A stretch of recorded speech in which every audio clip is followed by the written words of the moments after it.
ये जो farmers produce and trade and commerce का विषय है, इसको भी फार्मर्स को फैसिलिटेट करने का प्रयास है, किसान को सुविधा देने का प्रयास है। सुविधाजनक तरीके से किसान अपने उत्पाद को बेच सके, इसकी व्यवस्था है। और इसका जो मूल है कि अनाज मंडी के थ्रू, अभी क्या है, अनाज मंडी के थ्रू ही बेचा जाता है। यह आपको सुविधा देता है कि अनाज मंडी से बाहर भी आप बेच सकते हैं और आप अपने दाम को तय कर सकते हैं।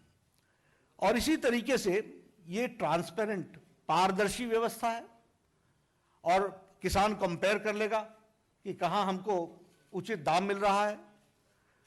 कॉम्पिटिटिव होगा कि हमको वहां इतना दाम मिल रहा है, आप इतने में देंगे तो मैं यहां बेचूंगा। ये कंपटीशन का भी इसमें से विषय आएगा।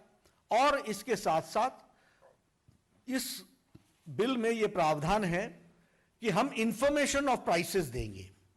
और इंफॉर्मेशन ऑफ प्राइसेस यानी हम सूचना बताएंगे कि कहां किस जगह पर क्या प्राइस चल रहा है। और इंटेलिजेंस, मार्केट की इंटेलिजेंस, यानी आगे चल करके क्या होगा, क्या दाम होगा, क्या दाम होने की संभावनाएं हैं, इसके बारे में भी फ्रेमवर्क डेवलप किया जाएगा, जो डिसेमिनेट करके, यानी वो लोगों तक पहुंचाने की उसकी व्यवस्था होगी। उसी तरीके से ये जो farmers empowerment protection agreement act है, यह भी हम लोग जानते हैं कि कॉन्ट्रैक्ट फार्मिंग में, आपको मालूम है कि किस तरीके से कॉन्ट्रैक्ट फार्मिंग होती थी। और उसमें हमेशा ये खतरा बना रहता है कि जमीन का मालिक बन जाएगा जो स्पॉन्सरर है, जो कि वहां पर कॉन्ट्रैक्ट फार्मिंग के लिए आया है। अब कॉन्ट्रैक्ट फार्मिंग आवश्यक इसलिए भी है कि सब लोग खेती अपने आप नहीं करते हैं, वो किसी से करवाते हैं। तो इसमें मॉडल एग्रीमेंट्स बनाए गए हैं कि मॉडल एग्रीमेंट के माध्यम से रिटन एग्रीमेंट होगा और लिमिटेड पीरियड के लिए लिमिटेड ये एग्रीमेंट होगा। एग्रीमेंट जो होगा वह उत्पाद के, जो उत्पाद होगा उस पर होगा। और यह एग्रीमेंट भी रीजनल भाषा में होगा ताकि किसान पढ़ सके, समझ सके, जान सके।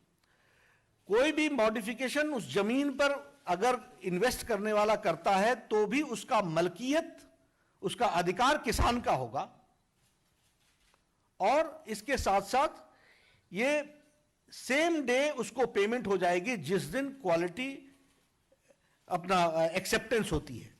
जो उत्पाद की क्वालिटी, जिस क्वालिटी में वो उसके सामने जाता है, उस पर उसकी पेमेंट हो जाएगी। ये हमको ध्यान में रखना चाहिए। और इसके साथ साथ एश्योर्ड प्राइस, बोनस और वेरिएबल्स, ये तीनों कॉन्ट्रैक्ट के हिस्से होंगे। तो ये किसान को इस बात का डर नहीं होगा कि बाढ़ आ गई तो मेरे खेत का क्या होगा, मेरे किसान का क्या होगा, मौसम खराब हो गया तो मेरा क्या होगा। तो ये तीनों ही बिल्स जो हैं वह किसान के पक्ष में और किसान को की सेवा करने वाला, और किसान के मार्केट में और दाम मिलने में जितने भी रुकावटें थी, बॉटलनेक्स थे, उन सारों को दूर करने का प्रयास किया गया है।